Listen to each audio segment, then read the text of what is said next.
வந்து இங்கே ஷாப்பிங் வந்தோம். எங்கள் அண்ணனை கூப்பிட்டு வந்த கூட. எங்கள் அண்ணன் எந்த செக்ஷனில் இருக்கான்னு பார்த்தா ஒரு செக்ஷனில் இருக்கான். அது என்னன்னா இங்கே தான். என்ன பண்ணுறீங்க? ஹரீஸ்வரன். ஹலோ, எதையும் சாதிச்ச ஒரு சந்தோஷம் இவர் கண்ணுல எனக்கு தெரிஞ்சது. என்னன்னா சோட்டா பீம் பார்த்துட்டு வந்தேன். பார்த்தா இங்க பார்த்தீங்கன்னா இந்துமதி இருக்கு, டோலு இருக்கு. ஆனா வந்து பீமை மட்டும் காணும். கிடைக்கல, தேடிக்கிட்டு இருக்கேன். பீமை காணுமா? தேடிக்கிட்டு இருக்கேன். இந்த பக்கம் ஃபுல்லாவே இருக்கு. பீம் மட்டும் காணும். உங்களுக்கு ரொம்ப பிடிச்ச ஆள் ஒருத்தவங்களை காணுமே, யார் சொல்லு? காலியா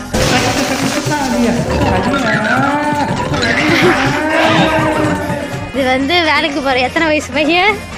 54 வயசு. ப்ரோ ஒரு அளவுக்கு தான் ப்ரோ, எல்லாமே சும்மாலாம் நோண்ட கூடாது ப்ரோ. 25 25 வயசு பையன். இவனுக்கு வயசுக்கு தகுந்த சவகாசமே இல்லடா.